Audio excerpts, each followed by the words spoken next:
Hey, what's up guys? Today is a part 2 of the What If Deku Was a Hollow series that me and my good friend Dub started. His link is in the description if you want to go subscribe to him. He is the GOAT of What Ifs after all. And the part 1 to the series is also on the channel, so go check it out. And if you're here for the part 2, enjoy.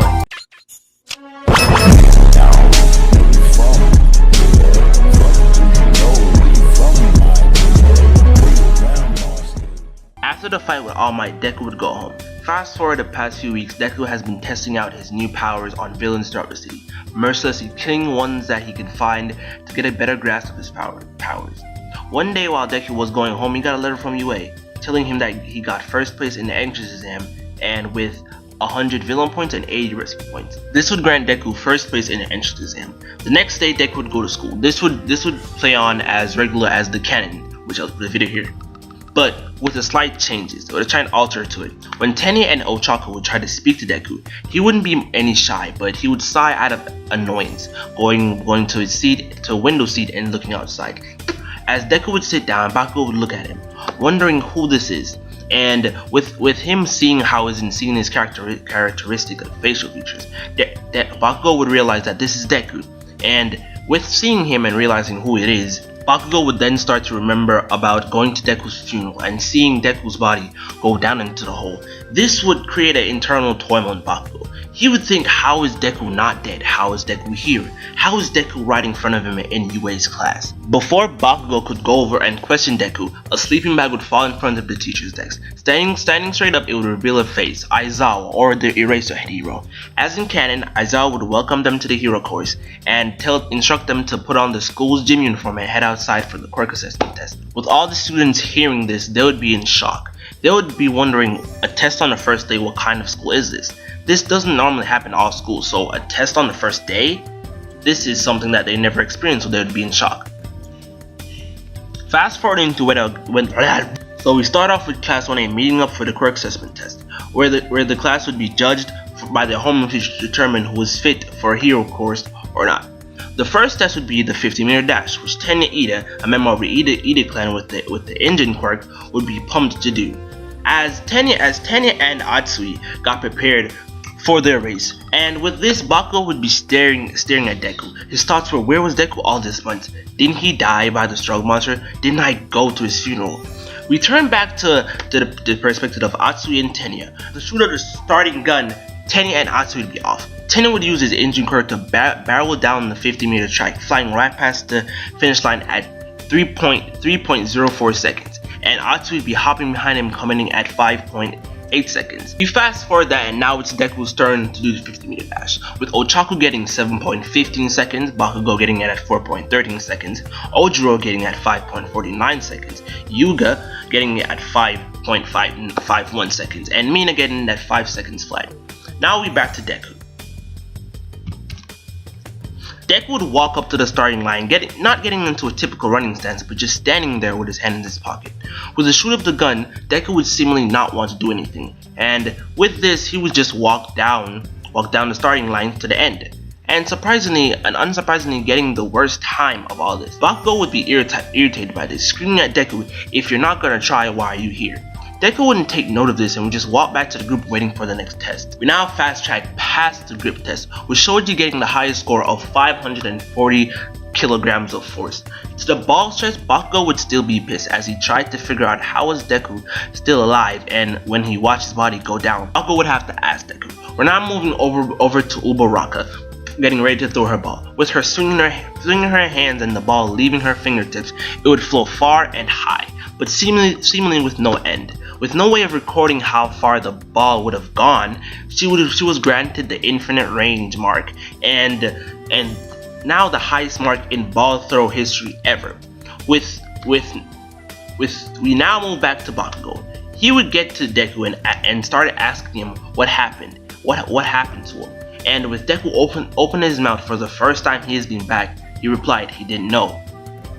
These words would anger Bakugo, as he didn't get a straight answer, and he would still want to know more about why Deku is still alive. But before he could ask more, Bakugo would be called for the ball throw. Bakugo would be mad going up to the throwing circle, and this would show in how hard he threw the ball. When he swung his hand and the ball left his hand, an explosion would propel the ball to new heights and to and launching it to 705 meters far. Now it was Deku's turn, and he just walked up to the circle, standing in the circle. But with this, he remembered all the times that Bakugo won over him because of his quirk. He remembered that all he wanted was to just win against Bakugo and be just a better friend and just be a better competitor. And with this, Deku would just be more motivated to throw the ball harder and try more in this test. So Deku would grab the ball, squeezing it firmly in his hand, swinging his arm and releasing it from his hand. The ball would blitz through the air, creating a slight air wave or air current as it goes through the air.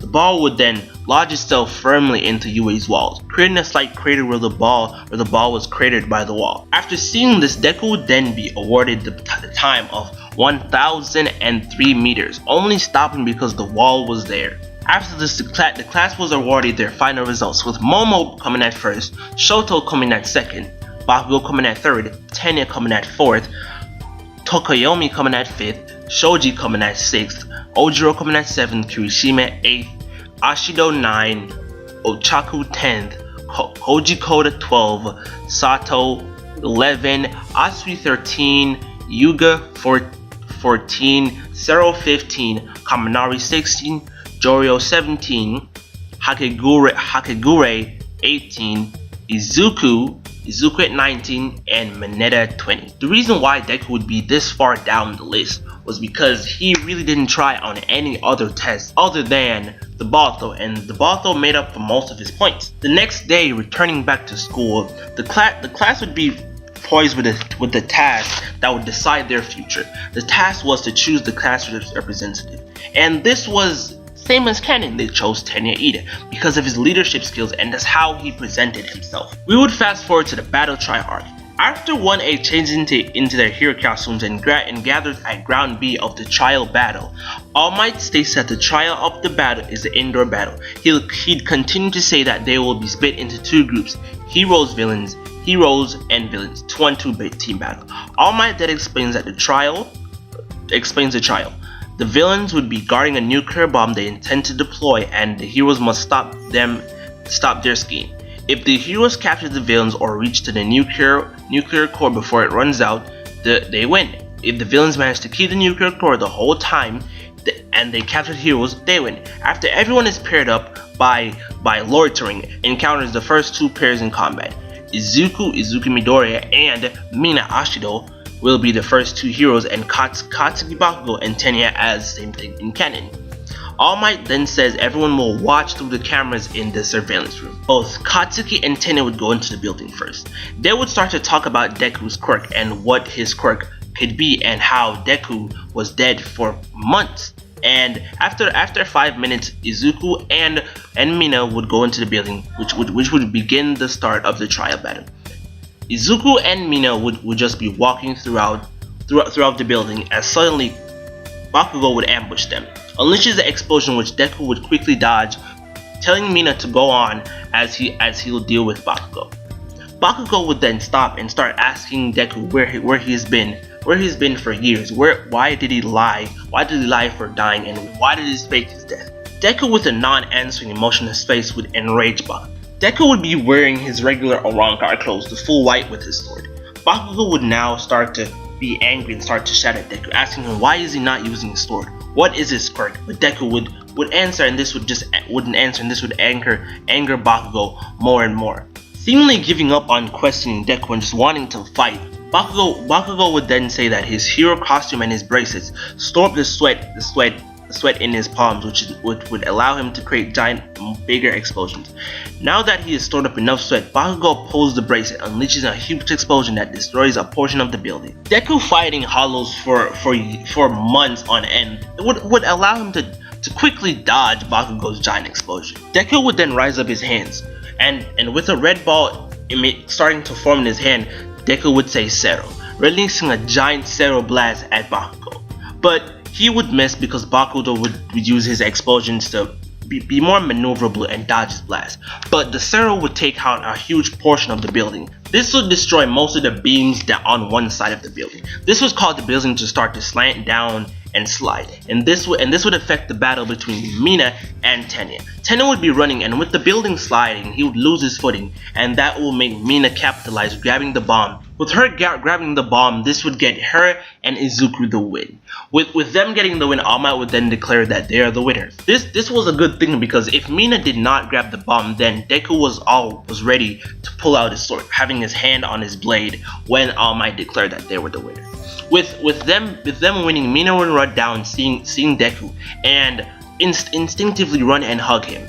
This would be something that Deku hasn't felt in a long while, and he didn't know what to do. He didn't know whether to push her away, whether to attack her, whether to just stand there. So his expression went from this cold, expressionless face to one red as a peach. He'd be red for no reason. Him pulling away and then going away, disappearing in a blink of an eye with a flash step, leaving Mina, Bakugo, and Tenya to get the instructions on what they did good and what they did wrong from All Might, so they can reflect and get better as heroes. So this is gonna be the end of my episode. Guys, I'm really sorry. I was really nervous while making this video. I don't really like do videos like this, so doing a video like this is really very difficult for me, and it shows in some of the words I say. I say things twice. I stutter a lot. I do a bunch of non-professional shit. Episode 3 will be out on Dub's channel. He has better episodes. You can like, I don't know, man. Yeah, if you liked the video, subscribe. If you didn't like the video, tell me what I can do better. Tell me how I can get better at my what ifs. And yeah, peace. What if?